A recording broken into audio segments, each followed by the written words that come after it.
What's going on, y'all? Welcome to episode 22 of the Fight Night Forecast, where we highlight, recap, and cover all things boxing. Welcome back. We have another big episode for you guys. In case for some reason y'all didn't know, it's Canelo Charlo Fight Week, undisputed versus undisputed. Such a big event that even the WBC created yet another belt for the winner. They're gonna issue the Puebla belt to whoever wins, as if we needed more belts. But it's cool. Let it down. I can't start this episode off with hate. We just gotta love each other. The WBC, hey man, you're doing a great job. Make a million more belts. Let's do it. But first, before we get into that, we're gonna get into some pretty deep analysis there on the Canelo Charlo fight. We do need to cover this past weekend of boxing. Let's hop into it. Starting off on ESPN Plus, across the pond, we had Zhilei Zhang. He took on Joe Joyce, and I do apologize because last week I did forget to mention to you guys that was a rematch. So this would be Zhang Joyce the second, Zhang Joyce Jr., if you will. But yeah, so this one again ended badly for Joe Joyce. He took a third round KO, and honestly, I hate to say it because I like Joe Joyce. I know he's not, necessarily one of the high end talents of the heavyweight division, but he's no slouch, and he's no stranger to winning by any means. But he just looked, feet were slow. Head was hardly moving. He stayed on the outside a lot, boxed with a lot of caution. I'm not against anybody boxing with caution, but it just didn't seem like he wanted to engage the entire time. And, he just was, I don't know, it seemed like you could tell he gave a little too much respect to Zhang. But man, Big Bang Zhang out here, man. He's out here doing his thing, But now they're saying now that he's the WBO interim heavyweight title holder, they're thinking, hey, he might be stepping it up and fighting the likes of, Usyk or Wilder, possibly Joshua, maybe not down the road Fury. So I'm excited. I want to see that step up for him and see what he's got. I know that, he's 40, but I believe is an ex-Olympian, and, I think he's got a lot of gas in the tank. And a lot of times with the heavyweights, power is one of the last things to go, and power is one of the most important things in the heavyweight division. You know what I mean? So I would like to see the matchup with him and somebody who maybe is a little more skilled, maybe has a little better footwork, like a Usyk, or someone who maybe has a little better head movement and power, possibly like a Joshua or a Wilder. So going to be exciting nonetheless. Congrats to Zhilei Zhang. He killed it. I've been watching him kind of come up here for a minute, and yeah, it's just kind of exciting to see, like, when different faces and people that you wouldn't expect possibly be there, out there doing their thing. Even some people, they complain about the age or whatever. I'm hyped to see it, man. If he's out here doing it at 40, let him do it at 40. Don't hate on his grind, and let's get it. But let's move on to Orlando on DAZN. We had Richardson Hitchens and Jose Zepeda. They fought, and ended up being a pretty one-sided bout. I think it was a unanimous decision for Richardson Hitchens. It seemed like Jose Zepeda, he took a cut on the top of his head pretty early in the fight. Didn't really recover from that well. He was losing a lot of blood throughout the fight. When you get hit in the head and busted up. I believe that it came from an accidental headbutt, I want to say, in this first or second round, something like that. But, when you get hit in the head like that and it cuts open, your head bleeds like crazy. It doesn't stop, and it didn't really stop the whole bout. The cut man was doing everything he could to kind of slow it down, and just ended up being a mess. I think that in a lot of ways probably affected Zepeda a little bit. It gets in your eyes, losing blood. This is what it is, so it's part of the game. But, Hitchens, he, at the same time, just, outclassed him. Superior movement, worked behind a good jab, And, he took the lead foot. Jose Zepeda's a left-hander, so he took the lead foot, did everything right he could against the southpaw, and, came out victorious. So there's actually quite a few good bouts on that card too. Austin Ammo Williams, he's kind of a prospect coming up. No, I don't want to say prospect, because he's got a few like the North America belts and stuff like that. So he's still up and coming. I wouldn't say a prospect. But he fought 10 rounds against Steve Rolls from Canada. Rolls is a good veteran. He's fought a decent amount of names in those divisions. And yeah, it was a good win. They went 10 rounds. It was back and forth. So I think that was a good 10 round bout for Williams, just to put that in his back pocket, for when he starts to move up and fight bigger competition. McCaskill and Sandy Ryan, they thugged it out. It was a back and forth bout too. There was, both those ladies are gritty. They get in there. There was times I was watching them stand and trade, and I was like, man, these ladies are getting after it. So, but yeah, I thought they both looked really good. Everyone knows I'm a pretty big McCaskill fan. If you watch a couple podcast episodes back, I talk about how she was there at my first amateur bout. And I got to meet and talk with her, and she's super cool. She's from Chicago. And, it's a cool feeling, meeting somebody like that in person. And she left a very good impression on me after the talk that we had, her and her coach, Rick Ramos. So, that's part of being a fan, having good experiences with people. But I hate to say it, but I think, it ended up being a split draw. But I think Ryan might have possibly bested her. Just a little bit. I think she did just enough to kind of get through it, but nonetheless, the judges took it to a draw. So, but at the end of the day, a lot of people on the broadcast and, you could kind of tell in the stands, I think a lot of people feel like Ryan might have got robbed a little bit out of that. But nonetheless, I think there's only one thing you could do.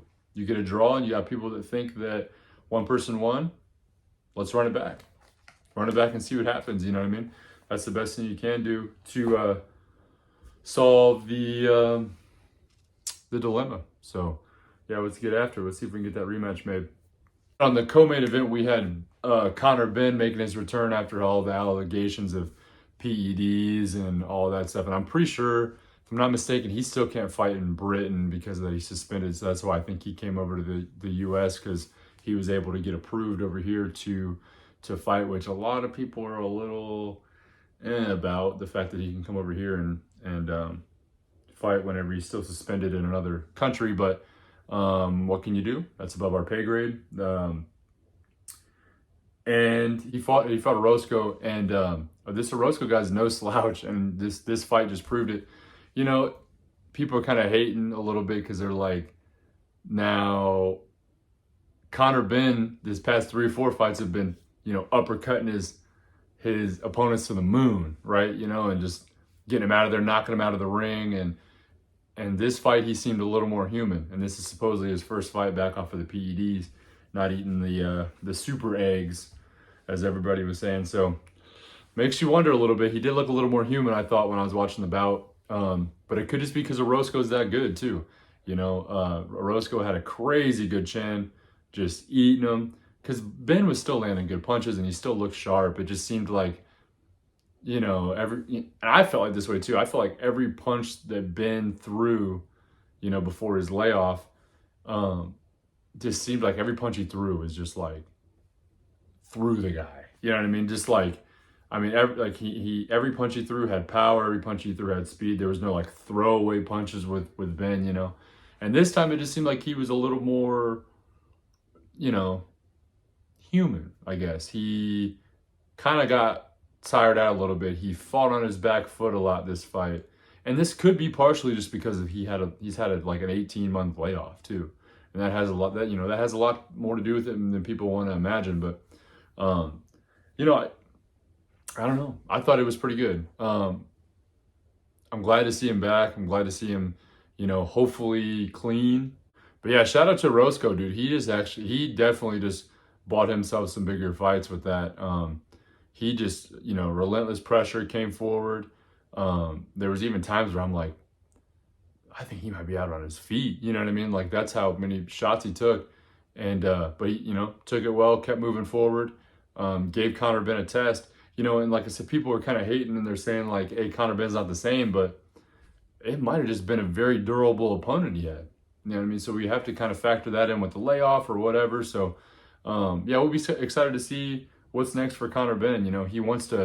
He's calling out Chris Eubank at 160, and I think he was calling out like somebody else too. Was it Manny Pacquiao or something? Or he's calling all type of people out.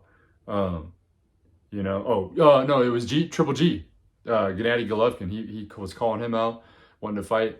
And I'm thinking to myself, at 60, Ben's not going to be a very big fighter at 160.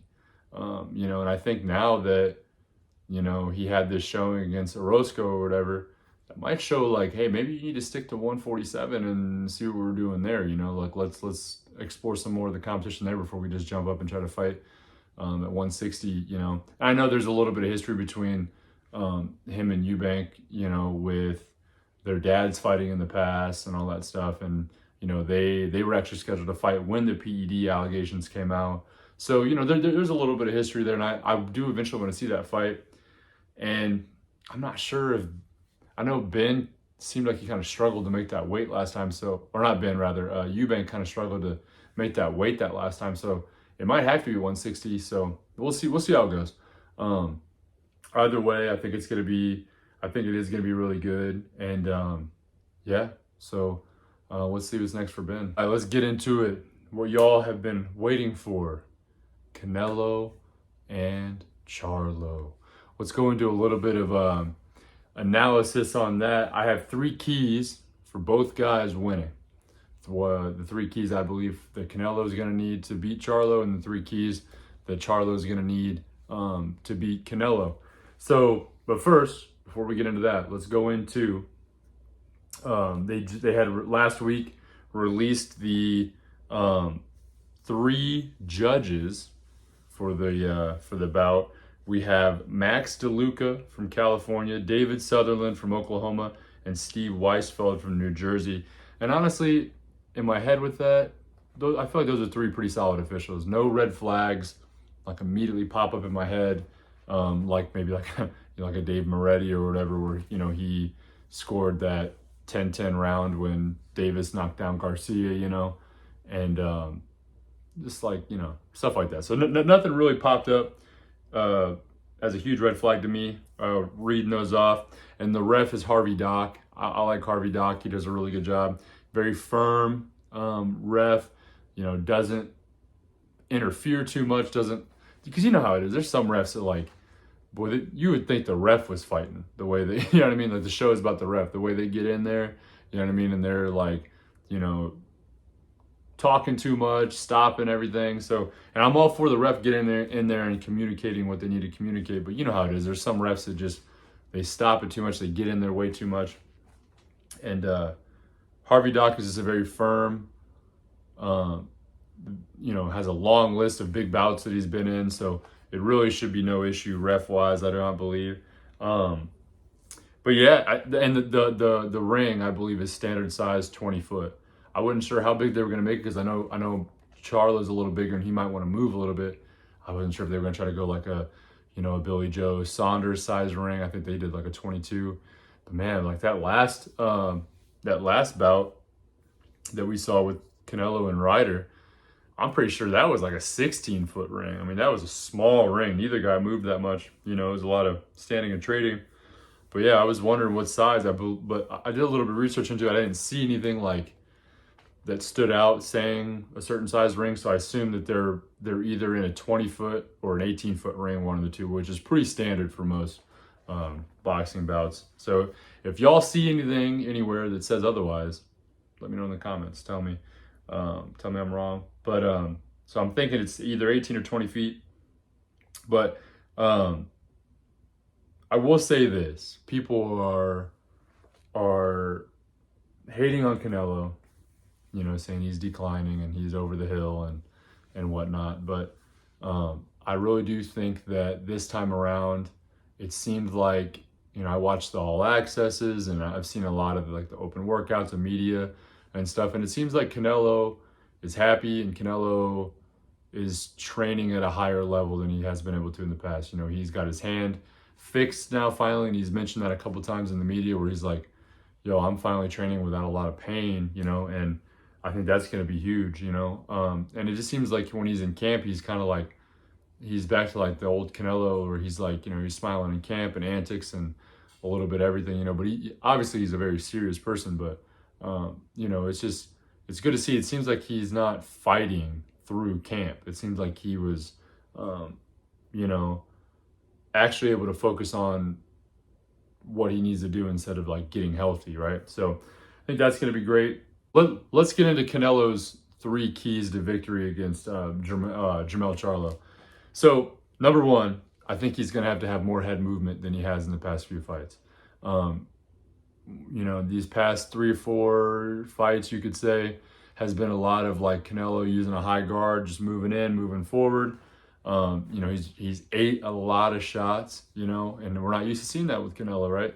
So I think for sure he's going to have to be, you know, like that, the pool noodle drill Canelo, right, that we saw. I think he's going to have to pull a lot of that out, like Danny Jacobs Canelo, you know, Trout Canelo. Like he's going to have to, you know, Amir Khan Canelo. Like he's got to pull out the tricks that he used in that span, right? Yeah, I think he's not going to be able to get away with just eating the punches and moving forward, you know. So number 2, I think he's going to have to be swift and busy against Charlo. So what I mean by that is I think he's going to have to really be swift with his footwork, moving, kind of doubles back a little bit to the head movement we just talked about in the last point. I think he's going to have to be able to be, you know, light on his feet and move with Charlo, you know. And he is coming in a lot lighter this time. There's some video of him from this week already where he's skipping rope and stuff like that, and he's looking really lean and light, which I think is going to be super important. I think, like I said in the last point, he's going to have to fight similar to how he fought Danny Jacobs. Danny Jacobs was a bigger, stronger fighter, you know, and he's going to have to move with Charlo to, you know, be effective against him. And third and final key to Canelo's victory, he's going to have to break down Charlo's body. Because Charlo's going to want to move, you know, and Charlo's going to want to, you know, press the action a little bit, right?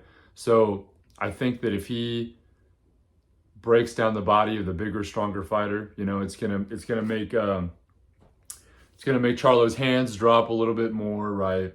And it's gonna set up those big shots that Canelo will be able to land in those later rounds, you know. So kind of what he did to Callum Smith, you know, what he did to a little bit to Billy Joe, what he did to my boy Caleb Plant, you know, a lot of those guys that were effective against him in the beginning, you know, and he slowly worked their body down and the hands dropped, and next thing you know, they're not moving as much. Like Billy Joe and Caleb Plant were really slick movers, you know what I mean? And he effectively made it to where they weren't able to move as effectively, you know, and kind of got them to be stuck in the mud. Then once they're stuck in the mud, that's where Canelo thrives, right? So for those of y'all who don't understand, like when you take a lot of work to the body, it affects your breathing. And once your breathing's affected, that just slows your entire body down, right? So I think that's going to be one of the biggest goals. And you know, Teddy Atlas says it all the time. Hey, the bigger the guy, the bigger the windows are on the building to break, right?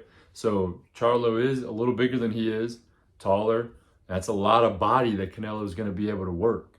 You know what I mean? So, yeah, I'm thinking that might actually be probably the biggest key to stopping the more sizable, powerful, and honestly slightly better moving Charlo, you know. So let's flip the script now. Let's go 3 keys for Charlo to win.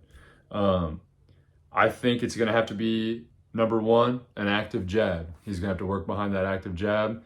He's going to have to utilize that to set up big shots. He's going to have to throw that jab while he's moving, you know.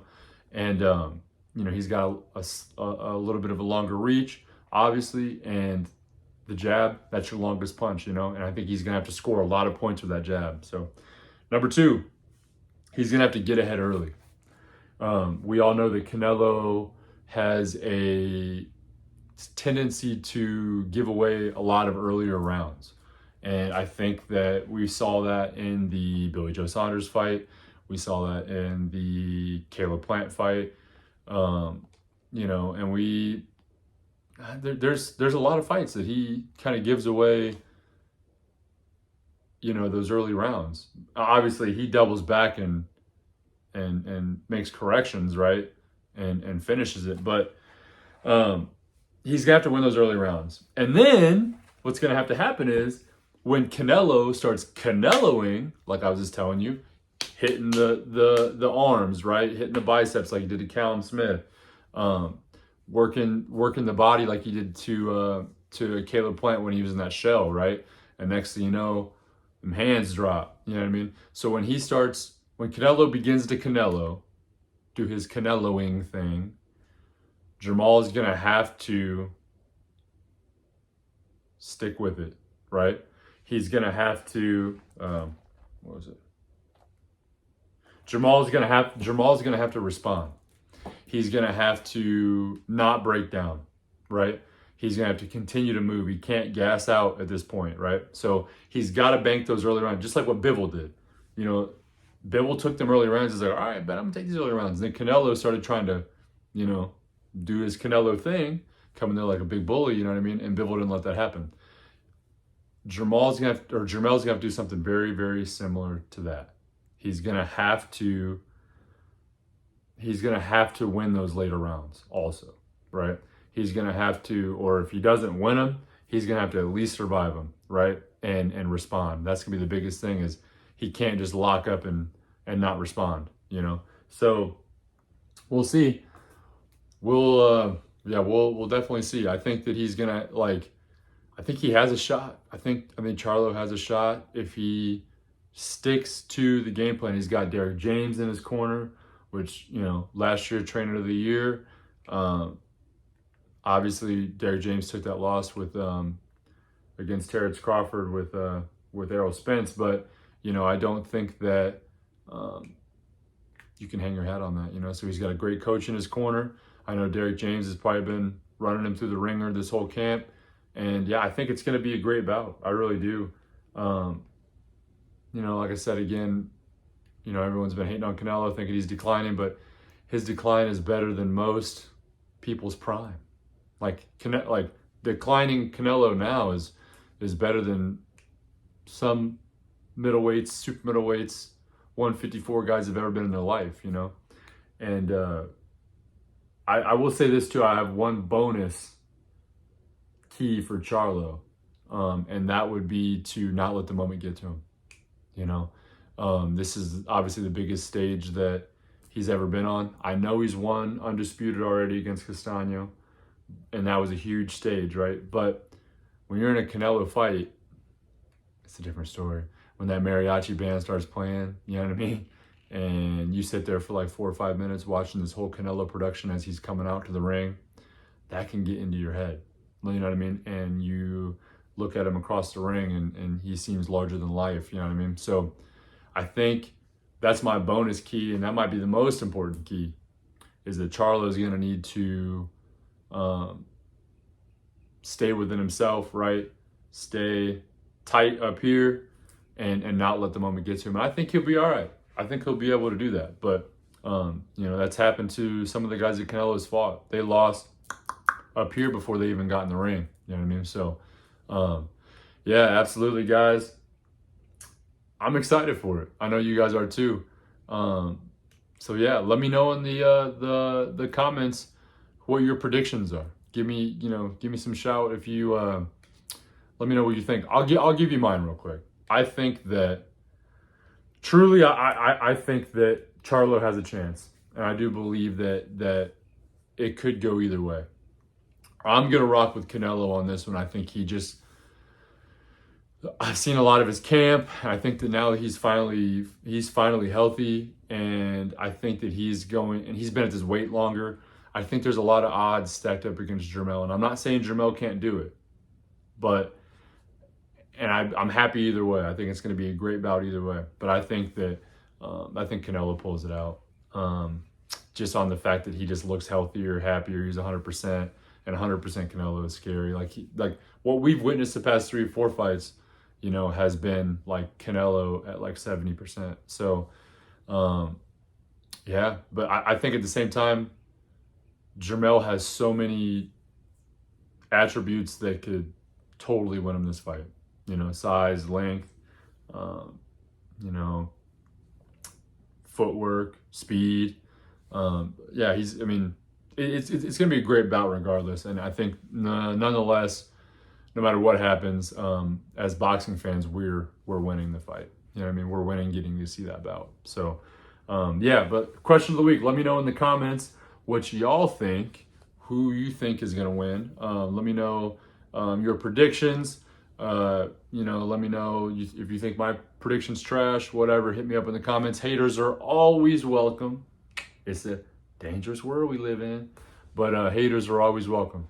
But yeah, that's all I got for you guys this week. Thank you all so much. The gang's constantly growing. If you're on the fence about subscribing, join the gang, bro.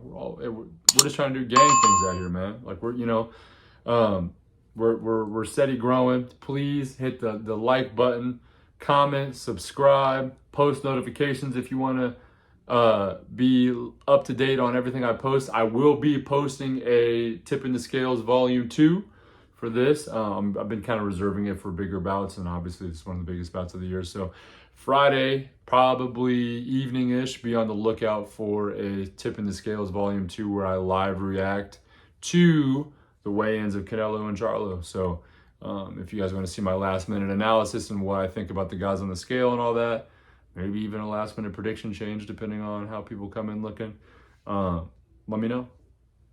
Be on the lookout for that. So thank you guys so much, and I will see y'all in the next one. Peace.